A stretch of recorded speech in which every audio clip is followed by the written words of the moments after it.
கடவுள் அருள் டிவி நேயர்களுக்கு ஜோதிடர் ரவிரங்கசாமியின் அன்பு வணக்கம். 2019 வருடம் ஏப்ரல் மாதத்தின் ராசி பலன்களை மகர ராசியினருக்கு தற்போது பார்ப்போம்.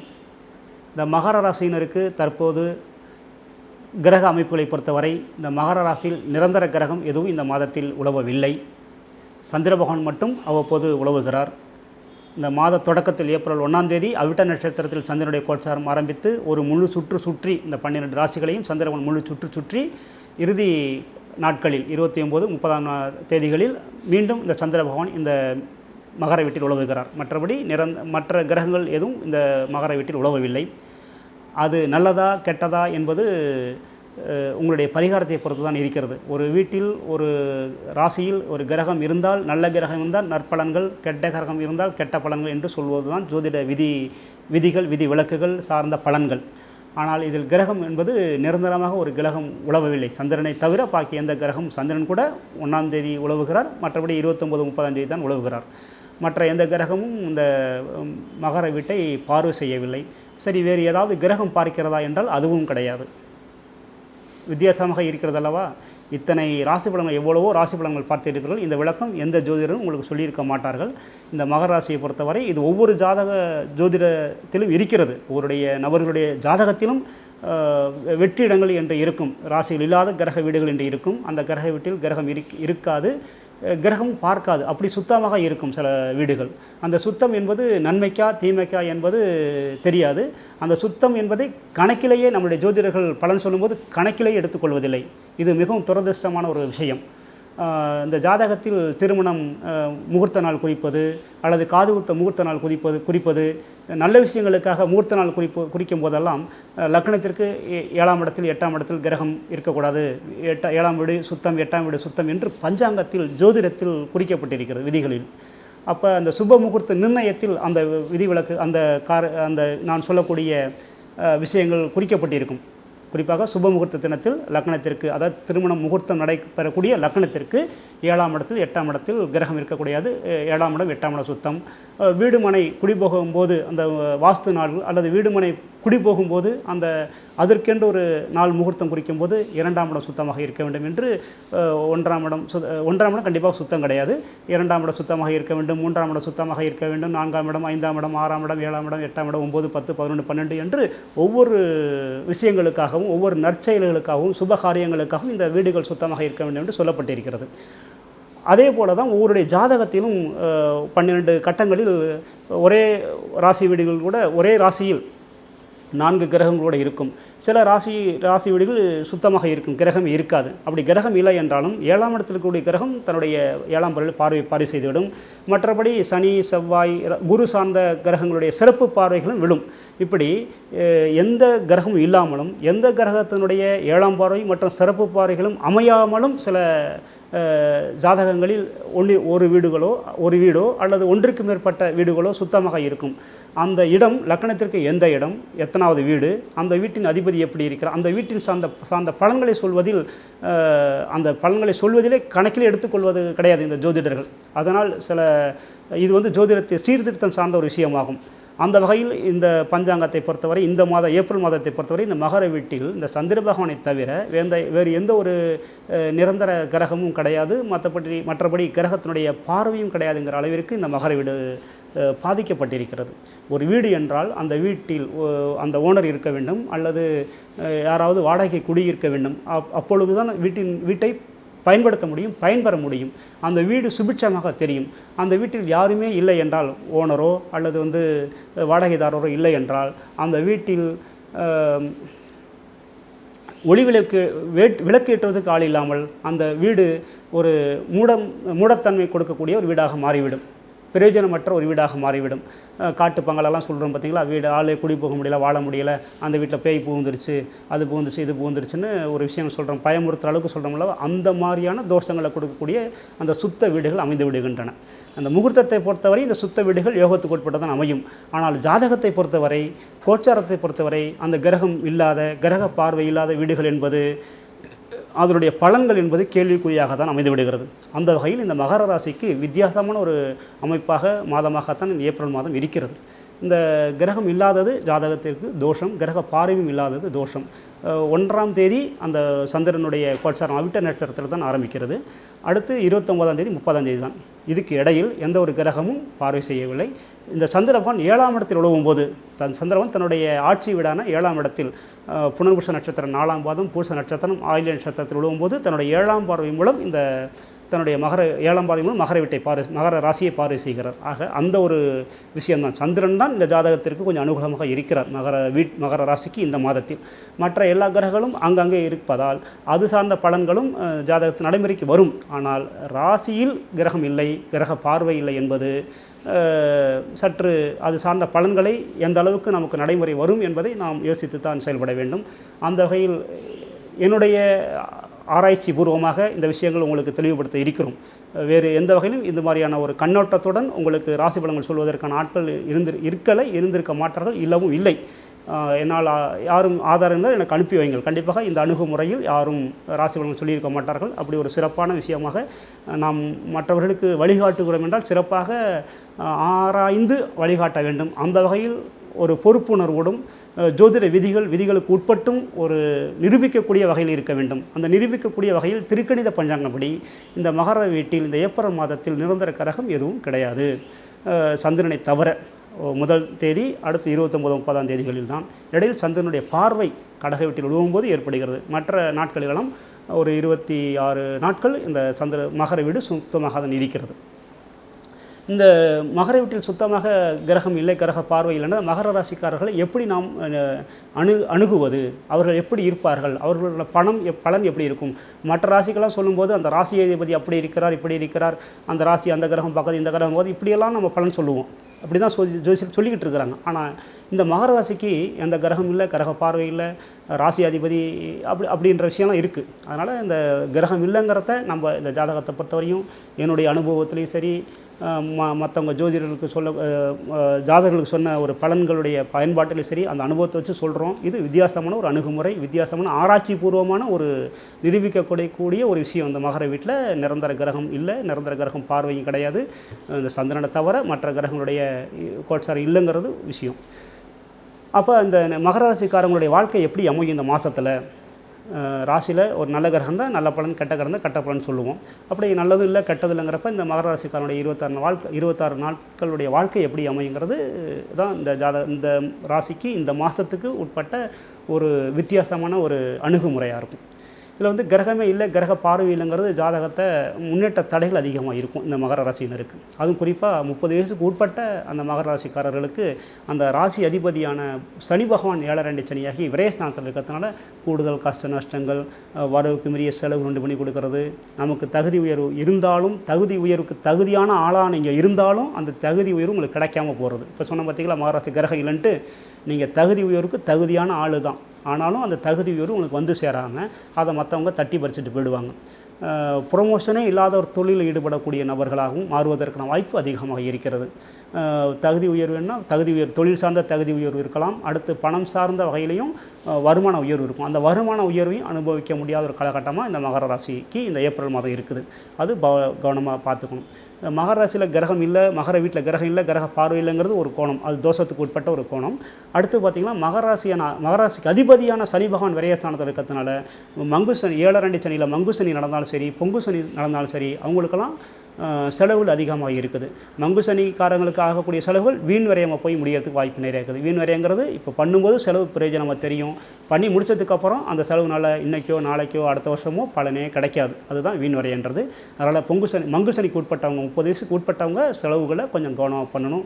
அது தொழில் சார்ந்த முதலீடுகளை, வேலை சார்ந்த விஷயங்களில் கொஞ்சம் கவனமாக இருந்திருக்கும். வேலை சார்ந்த முதலீடுகள், அதாவது சில பேர்த்துக்கு பணம் கொடுத்தா தான் வேலை கிடைக்குன்னு இருக்குது பாருங்கள், அந்த மாதிரி விஷயங்களில் கவனமாக இருந்துக்கணும்.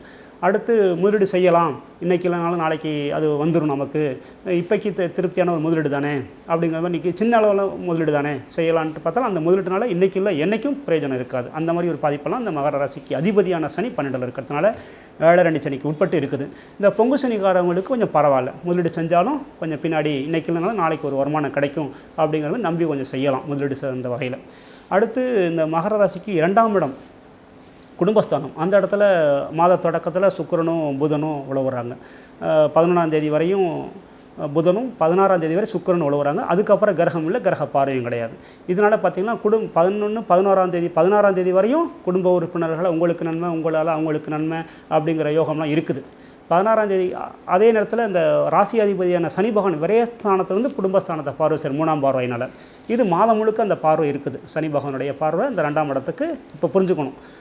11ஆம் தேதி வரையும் தான் புதன் உழவுறாரு, 16ஆம் தேதி சுக்கிரன் உழவுறாரு. அதுக்கப்புறம் அந்த கும்ப வீடு ஃப்ரீ ஆகிடுது, கிரகமே இல்லாமல் சுத்த வீடு ஆகிடுது. அங்கே கிரகம் இல்லைனாலும் சனி தன்னுடைய 3ஆம் பார்வையில் மாதம் முழுவதும் பார்க்குறாரு. 1ஆம் தேதியிலேருந்து, ஏன்னா 12ஆம் 3ஆம் பார்வை சனி பகவானுக்கு இருக்குது, 30ஆம் தேதி வரையும் பார்க்குறாரு. ஆக இதுதான் பார்வை. ஒன்று இருக்கணும் கிரகம், இல்லை கிரகம் பார்க்கணும். அப்போ தான் அந்த இடத்துக்கு நல்ல கிரகம் பார்த்தா நல்ல கிரகம் சார்ந்த பலன், கெட்ட கிரகம் சம்மந்தப்பட்ட கெட்ட கிரகம் சம்மந்தப்பட்ட பலன் ஒரு நிர்ணயத்துக்கு வர முடியும். இதில் தான் இங்கே மகர ராசியில் கிரகம் இல்லை, கிரக பார்வை இல்லை அப்படிங்கிற விஷயம்லாம் இதில் தான் நீங்கள் நிரூபிச்சுக்க முடியும். அடுத்து இந்த சனி பகவான் குடும்பஸ்தானத்துக்கு அதிபதியான சனி பகவானுடைய குடும்பஸ்தானத்தை பார்க்குறாரு. விரயஸ்தானத்தை வந்து பார்க்குறதுனால அந்த வீண் விரயங்கள்லாம் சுப விரயங்கள் ஆகிறதுக்கு வாய்ப்பு நிறையா இருக்குது. பொங்கு சனிக்கும் சரி, மங்கு சனிக்காரர்களுக்கும் சரி, அந்த வீண் செலவுகள் சுப விரயமாக ஆகிறதுக்கு வாய்ப்பு நிறையா இருக்குது. பழைய செலவுகள், முதியோர்கள், நம்மளுடைய குடும்பத்தில் இருக்கக்கூடிய முதியோர்கள் சொல்ல பார்த்திங்களா, அவங்க மூலமாக சில நன்மைகள், அவங்க வந்து நமக்கு வழிகாட்டுறதுக்கான வாய்ப்பு நிறையா இருக்குது. குடும்பத்தில் வழிகாட்டுறதுக்கான வாய்ப்பு நிறையா இருக்குது. அவங்களுடைய ஆலோசனைகள் உங்களுக்கு பயன்படுவதற்கான வாய்ப்பு நிறையா இருக்குது. இப்போ அதாவது நேரடியாக உங்களுக்கு சொல்ல மாட்டாங்க. இப்போ ஒரு 4 பேர் 5 பேர் அந்த குடும்பத்தில் இருக்கிறீங்க, நீங்கள் மகர ராசி, உங்கள் குடும்பத்தில் 4 பேர் 5 பேர் இருக்காங்கன்னா இன்னொருத்தர் வந்து நேரடியாக உங்களுக்கு ஆலோசனை சொல்ல மாட்டார். அவர் இன்னொருத்தர் சொல்லி அவர் மூலமாக தான் உங்களுக்கு அந்த ஆலோசனை வந்து சேரும். அந்த இன்னொருத்தருங்கிறது அந்த மீடியேட்டர், அந்த நடுவில் இருக்கிற உறுப்பினராக இருக்கலாம், குடும்ப உறுப்பினராக இருக்கலாம், அல்லது வேறு ஒரு நட்பு வட்டத்தில் இருக்கக்கூடிய நபர்களாக இருக்கலாம். அந்த மாதிரியான விஷயம் தான் அந்த சனி பகவானுடைய 3ஆம் பார்வை மூலமாக குடும்ப உறுப்பினர் மூலம் மறைமுகமான ஒரு ஆலோசனை சொல்லி நம்மளை கைட் பண்ணுறதுக்கு வாய்ப்பு நிறையா இருக்குது. அதே மாதிரி பண ஆதாயமும் இருக்குது அவங்க மூலமாக. அடுத்து 3ஆம் இடத்துல பார்த்திங்கன்னா சூரியன் 1ஆம் தேதி முதல் 14ஆம் தேதி வரை உழவுறாரு. அது 14ஆம் தேதியிலேருந்து புதனும் 16ஆம் தேதியிலேருந்து சுக்கிரன் உழவு. மிக விசேஷமான கோட்சாரம் இது. சுக்கிரன் வந்து 3ஆம் இடத்துல வந்து உச்ச யோகம், எதிர்பார்த்ததை விட பெரிய அளவில் நன்மை கொடுக்கக்கூடிய யோகம். இந்த யோகம் வந்து வேலை செஞ்சிச்சுன்னா நீங்கள் வந்து ஒரு எதுக்குமே ஆகாத ஒரு களிமண் மாதிரி இருந்தால் கூட அந்த களிமண்ணை பொம்மையாக்கலாம், இன்னும் விசேஷமான பொருளாக்கி அந்த பொம்மையை வந்து 1 ரூபாய்க்கு விற்க முடியும், 1000 ரூபாய்க்கு விற்க முடியும் பாருங்கள். அந்த மாதிரி உங்களை வந்து மாடல் பண்ணுறதுக்கான வாய்ப்பு அதிகமாக இருக்குது. உங்களை நீங்கள் முன்னிலைப்படுத்திக்கிறது, உங்களை வழிநடத்திக்கிறதுக்கு வாய்ப்பு, செல்ஃப் கைடு பண்ணிக்கிறது வாய்ப்பு அதிகமாக இருக்குது. நீங்கள் எந்த அளவுக்கு முயற்சி பண்ணுறீங்களோ, எந்த அளவுக்கு செயல்படுறீங்களோ, உங்களை நீங்கள் எந்த அளவுக்கு வெளியில் காட்டிக்கிறீங்களோ, உங்களுடைய ஆர்வத்தை வெளிப்படுத்துகிறீங்களோ, அதுக்கு தகுந்த மாதிரி உங்களுடைய முன்னேற்றம் இந்த 3ஆம் இடத்துல இருக்கக்கூடிய சுக்கிரன் மூலம் நடக்கும். இந்த வெளியில் காட்டிக்கிறது, தன்னை அறிவிச்சுக்கிறது, சில பேர் தாழ்வு மனப்பான்மையினால் முடங்கி போயிடுவாங்க. அந்த ஒரு காரணமும் இப்போ இந்த அதுவும் மங்கு சனிக்காரங்களுக்கு 30 வயதுக்கு உட்பட்ட நபர்களுக்கு நம்மளால் என்ன நடக்க போகுது, நம்மளை யார் மதிக்கிறா, நம்மளால் ஒன்றும் ஆகாது, போனால் பிரச்சனை தான் அப்படின்னா ஒடுங்கி பதுங்கி போய் இருக்கிறவங்களுக்கு கஷ்டம் தான். அதை யாருமே தவிர்க்க முடியாது. ஆனால் இந்த மகர வீட்டில் கிரகம் இல்லைனாலும் நீங்கள் தன்னை முன்னிலைப்படுத்திக்கிறதுக்கு தெய்வ அனுகூலத்துடன் எந்த ஒரு காரியம் செஞ்சாலும் ஒரு தெய்வ சங்கல்பம் செய்து கொண்டு நீங்கள் அந்த விஷயத்தை ஆரம்பிக்கணும். அப்படி ஆரம்பிக்கும் போது தெய்வ சங்கல்பத்துடன், தெய்வ அனுகூலத்துடன், அங்கீகாரத்துடன், நீங்கள் ஆசீர்வாதத்தோடு நீங்கள் ஆரம்பிக்கும் போது, உங்களை வெளிப்படுத்திக்கிற போது, இந்த சுக்கிரன் 3ஆம் இடத்துல இருக்கார் பார்த்தீங்களா, அபரிமிதமான யோகம், நினச்சதை சாதிக்கக்கூடிய யோகம், நினச்ச எல்லையை, நினச்ச தகுதியை அடையக்கூடிய யோகம். அது அந்த யோகத்தெல்லாம் பெரிய அளவில் தகுதியெல்லாம் அடையக்கூடிய ஒரு யோகம். எண்ணம் போல் வாழ்க்கை, நினைப்பது முடியும் அப்படின்னு சொல்லுவோம் பாருங்கள். நீங்கள் நினச்சது முடியும், ஆனால் நீங்கள் நினைக்கணும், நினச்சதை செயல்படுத்துறது நீங்கள் தயாராக இருக்கணும். வீட்டை விட்டு வெளியில் வரணும், மற்றவங்கள்ட்ட வாய் விட்டு பேசணும், உங்கள் கருத்தை பரிமாறிக்கணும். இப்படிப்பட்ட செயல்களில் ஈடுபட்டிங்கன்னா நீங்கள் நினச்சது முடியும் அப்படிங்கிற லெவலில் இந்த சுக்கிரனுடைய கோட்சாரம் இந்த ஏப்ரல் மாதத்தில் நீங்கள் நினச்சதை விடவும் கூடுதலாக இன்னும் சிறப்பாக உங்களுக்கு லாபமாக யோகமாக முடிகிற ஒரு காலகட்டமாக இந்த ஏப்ரல் மாதம் இருக்குது. அந்த சுக்கிரனுடைய உச்ச கோட்சாரம் மாலவ யோகத்துக்கு உட்பட்டு. அடுத்து 4ஆம் இடம் கல்விஸ்தானம். 4ஆம் அதிபதி இந்த மகர ராசிக்கு 5ஆம் இடத்துல இருக்கிறார். 4ஆம் அதிபதி 5ஆம் இடத்துல இருந்தால் நினச்சதை படிக்க முடியும், படித்து சம்மந்தப்பட்ட தொழிலில் ஈடுபட முடியும், விளையாட்டுத்துறை சார்ந்த வகையில் நன்மைகளை அனுபவிக்க முடியும். விளையாட்டுத்துறையில் வந்து பரிசு, பாராட்டுகள், விருதுகளாக வாங்குறதுக்கு வாய்ப்பு நிறையா இருக்குது. சில பேர் முழுநேர விளையாட்டுத்துறையவே கல்வியில் தேர்ந்தெடுத்துக்கிறதுக்கான வாய்ப்பு அதிகமாக இருக்குது. சொந்த பந்தங்கள் மூலமாக வருமானம் இந்த விஷயத்தில் உண்டு பண்ணி கொடுக்குது. வாகன யோகங்கள் உண்டு பண்ணி கொடுக்கறதுக்கு வாய்ப்பு நிறையா இருக்குது. சொந்த வாகனம் வாங்க முடியும். இருக்கிற வாகனத்தை விற்றுட்டு இன்னும் வசதியான ஒரு வாகனத்தை வாங்குறதுக்கான வாய்ப்பும் அதிகமாக இருக்குது. யோகத்துக்கு உட்பட்டதாக இருக்குது இந்த 4ஆம் இடங்கிறது. அடுத்து அறிவு விருத்தி ஆகிறதுக்கான வாய்ப்பு நிறையா இருக்குது. உங்களுடைய நாலேஜ் அப்டேட், தொழில் சார்ந்த நாலேஜ் அப்டேட் ஆகிறதுக்கான வாய்ப்பு நிறையா இருக்குது. பயிற்சியுடன் கூடிய வேலையில் ஈடுபடுவதற்கான வாய்ப்பு அதிகமாக இருக்குது. அடுத்து 5ஆம் இடத்துல செவ்வாய் யோகமாக இருக்கிறதுனால ரத்த சம்பந்தப்பட்ட உறவுகள், அண்ணன் தம்பி சார்ந்த வகையில், உறவு முறைகளால், சமுதாயம் சார்ந்தவர்களால் உங்களுக்கு பெரிய அளவில் நன்மைகள் உண்டாகிறதுக்கு வாய்ப்பு நிறையா இருக்குது. இப்போ முன்னோர்கள் சேர்த்து வச்ச சொத்து பத்துக்கள்லாம் உங்களுக்கு வந்து சேருவதற்கு, அதனால் வருமானம் வர்றதுக்கு வாய்ப்பு நிறைய இருக்குது. இதுவரையும் திடப்பொருளாக இருந்த ஒரு சொத்துக்கள்லாம், ஸ்திர சொத்துக்கள்லாம் வந்து விற்று அல்லது வேறு வகையில் உங்களுக்கு பணமாக பயன்பாட்டுக்கு வருவதற்கான வாய்ப்பு அதிகமாக இருக்குது. அடுத்து 6ஆம் இடத்துல ராகு விசேஷமாக இருக்கிறார். 6ஆம் இடத்துல ராகு இருந்தால் கெட்டவன் கெட்டிடும் ராஜயோகம், எதிர்பார்த்த நன்மைகள், எதிரிகள் தொல்லை குறையும், உங்கள் எதிரிகள் உங்களை விட்டு தொலை தூரத்துக்கு போயிடுவாங்க, அதனால் அவங்களால எந்த பாதிப்பும் வராது. அடுத்து நோய் சார்ந்த பிரச்சனை கிடையாது. அந்த 6ஆம் அதிபதியான புதன் கோட்சாரத்தை பொறுத்தவரை நல்லா இருக்கிறாரு. ஏப்ரல் 11 to 16 வரையும் கொஞ்சம் கவனமாக இருந்துக்கணும். அதுவும் புகைப்பழக்கம் உள்ளவங்க, புகைப்பழக்கமும் மது பழக்கம் உள்ளவங்க, ரெண்டும் உள்ளவங்க கொஞ்சம் கவனம் வந்துக்கணும். என்ன நரம்பு சார்ந்த பிரச்சனை வரதுக்கு வாய்ப்பு இருக்குது ஏப்ரல் 11 to 16. அதுக்கப்புறம் எந்த பிரச்சனையும் கிடையாது. அடுத்து பார்த்திங்கன்னா ராகு 6ல் இருக்கிறதுனால எதிரிகள் தொல்லை குறைவதற்கு வாய்ப்பு நிறையா இருக்குது. கடன் சார்ந்த பிரச்சனை கிடையாது. உங்களுடைய லாபஸ்தானத்தில் குரு பகவான் ஏப்ரல் 23க்கு அப்புறம் வக்ரகத்தில் உழவுறார். அது மட்டும் ஏப்ரல் 23 to 30 வரையும் மட்டும் கொடுக்கல் வாங்கலில் கவனமாக இருக்கணும். மற்றபடி கொடுக்கல் வாங்கல் அதுக்கு முன்னாடி யோகமாக தான் இருக்குது. அடுத்து 7ஆம் இடம் சந்திரனுடைய கடக வீடு, ரொம்ப யோகமான ஒரு வீடு அமையுது. அந்த வீட்டில் இப்போ எப்படி மகர வீட்டில் எந்த கிரகம் இல்லையோ அதே மாதிரி 7ஆம் இடத்துல எந்த ஒரு நிரந்தர கிரகமும் கிடையாது, பார்வையும் கிடையாது. அந்த குரு பகவான் மட்டும் ஏப்ரல் 23ஆம் தேதிக்கு அப்புறம் பார்க்குறாரு. சந்திர பகவான் 2.5 நாள் அந்த வீட்டில் உழவுறார். அந்த மாதத்தில் ஒரு 2.5 நாள் அந்த வீட்டில் உழவுறார். ஆக கல்யாணத்தை பொறுத்தவரையும் நீங்கள் நினச்சா கல்யாணம் நடக்கும். கல்யாணத்துக்கு ரொம்ப மெனக்கட்டுறப்பில் இருக்குது. இதுவரையும் பேச்சுவார்த்தை இருந்து முடிய போகிற விஷயம்லாம் இருக்குது. பேச்சுவார்த்தை முடிஞ்சு திருமண ஒப்பந்தம்லாம் கையெழுத்தாக போகிற காலகட்டம், ஒரு நிச்சயதார்த்தம் பண்ண போகிறோன்னு இருக்கு வச்சுக்கோங்க, அதில் கூட தடைகள் ஏற்பட வாய்ப்பு இருக்குது. கொஞ்சம் கவனமாக தான் ஒவ்வொரு விஷயத்தையும் ஒவ்வொரு நாளையும் நம்ம கடத்திக்கிட்டு போயிட்டுருக்கணும். எதுனாலும் சொல்ல முடியாது. உங்களால் அந்த திருமணம் தடைபடுதா, இல்லை குடும்ப உறுப்பினர்கள் தடைபடுதா, இல்லை எதிரிகளால் தடைபடுதா, எதுனாலையும் சொல்ல முடியாது. ஆனால் உங்களுக்கு ஒரு நல்லதுக்காக அது தடைபடுவதற்கான வாய்ப்பு அதிகமாக இருக்குது. நீங்கள் அந்த சம்மந்தம் நல்ல சம்மந்தம், நம்ம கவிர சம்மந்தம் கண்டிப்பாக தடைபடக்கூடாது அப்படின்னா நீங்கள் வேண்டிக்கணும். இப்போ நம்ம பரிகாரமாக சொல்லுவோம், அந்த தெய்வம் சார்ந்த ஒரு வழிபாட்டை மேற்கொண்டிங்கன்னா அந்த திருமணத்தில் தடை ஏற்படாது, யோகத்துக்கு உட்பட்டதாக அமையுது. அதே மாதிரி கணவன் மனைவி சார்ந்த வகையில் கொஞ்சம் விட்டு கொடுத்து போகணும். இல்லைன்னா இந்த 30 நாளில் அவங்க 5 நாள் வேறு இடத்துல இருப்பாங்க, இவங்க 5 நாள் வேறு இடத்துல இருப்பாங்க. அந்த கணவன் மனைவிங்கிற அந்த உறவு முறை கொஞ்சம் பாதிக்கப்படுறதுக்கு வாய்ப்பு நிறையா இருக்குது. அதனால் கொஞ்சம் அனுசரித்து, இப்போ நீங்கள் வந்து மகர ராசிக்காரவங்க ஆணாக இருந்தால் மனைவியோட ஒத்து போகணும், நீங்கள் பெண்ணாக இருந்தால் கணவனோட ஒத்து போகணும். உங்களுடைய ஒத்துழைப்பில் தான் இந்த கணவன் மனைவி சார்ந்த ஒரு வாழ்க்கைன்றது முன்னேற்றமும் சந்தோஷமாகவும் இருக்கும். அடுத்து 8ஆம் இடம் ஆயுள் ஸ்தானம்.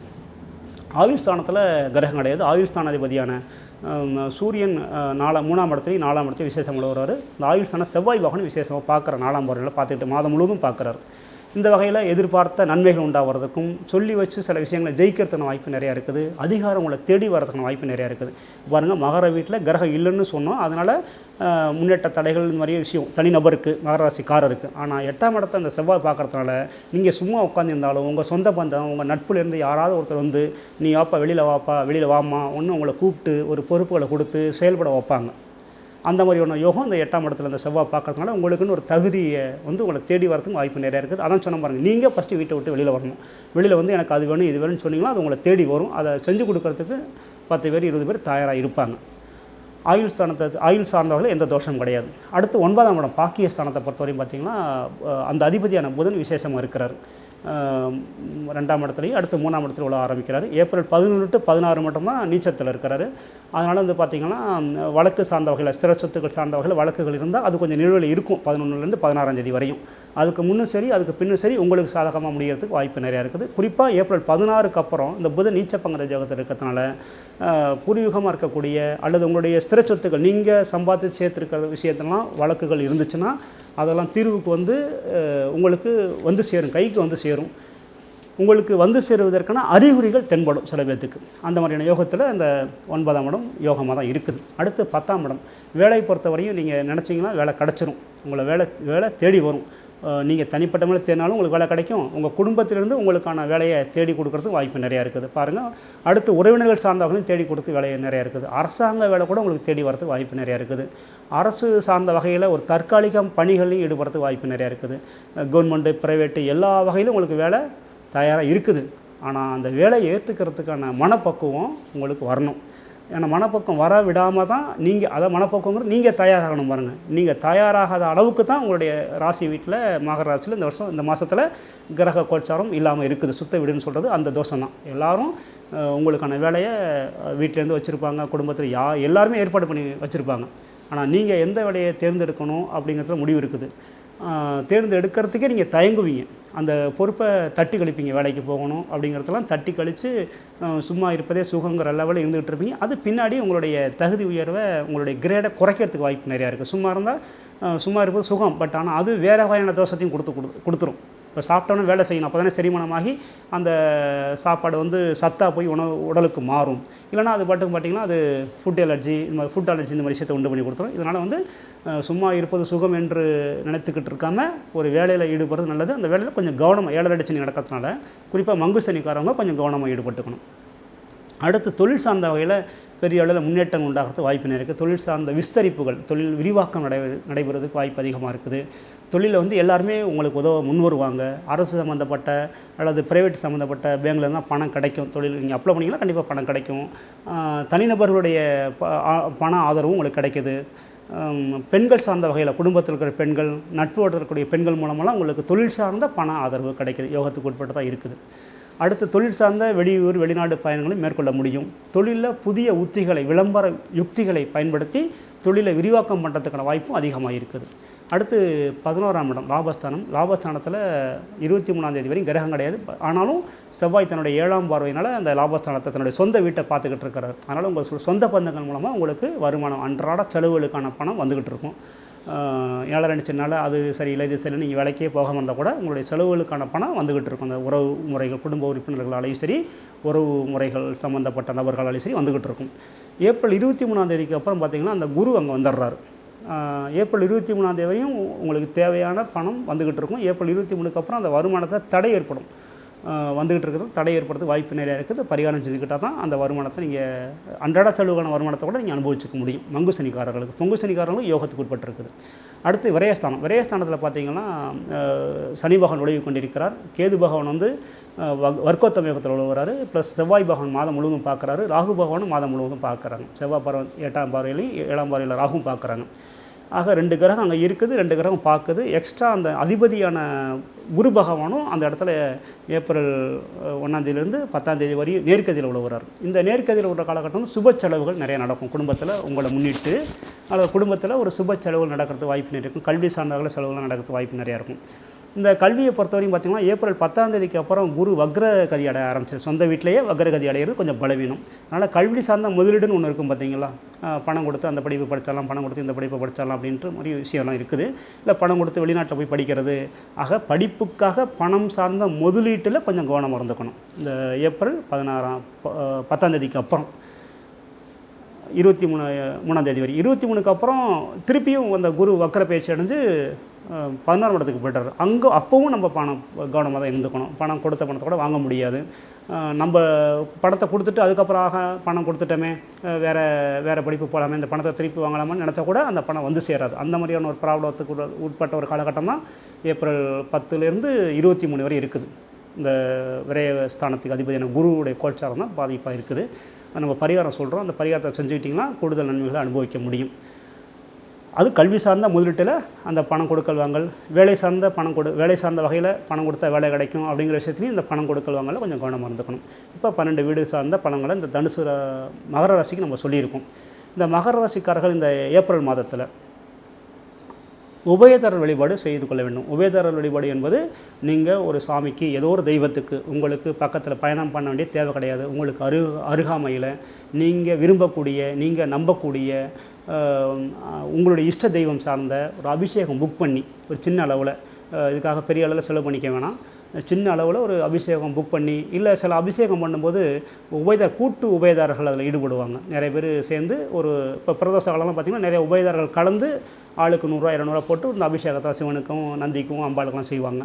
அந்த மாதிரி அந்த கூட்டு வழிபாட்டிலையாவது இல்லை தனிப்பட்ட முறையிலையாவது ஒரு அபிஷேக வழிபாட்டை புக் பண்ணி உபயதாரராக மாறி நீங்கள் அந்த வழிபாட்டை செஞ்சுக்கிட்டிங்கன்னா எந்த தெய்வத்துக்குனாலும் பரவாயில்ல. காசு இருந்தால் ஒரு தனிப்பட்ட ஒரு தெய்வத்தை செஞ்சுக்கலாம். இல்லை காசு கம்மியாக இருக்குது அப்படின்னா கூட்டு வழிபாட்டில் அந்த உபயதார வழிபாட்டில் கலந்துக்கிட்டு செஞ்சுக்கிட்டிங்கன்னா கூடுதல் நன்மைகளை பெற்று வாழ்வாங்கு வாழலாம். இந்த ஏப்ரல் மாதத்தில் எதிர்பாராத நன்மைகளையும் உங்களுக்கு வந்து சேரும். அந்த வகையில் அந்த நன்மைகளை பெற்று வாழ்வாங்கு வாழலாம் என்று கடவுள் அருள் டிவி நிறுவனத்தின் மூலம் வாழ்த்துகிறோம். நன்றி, வணக்கம்.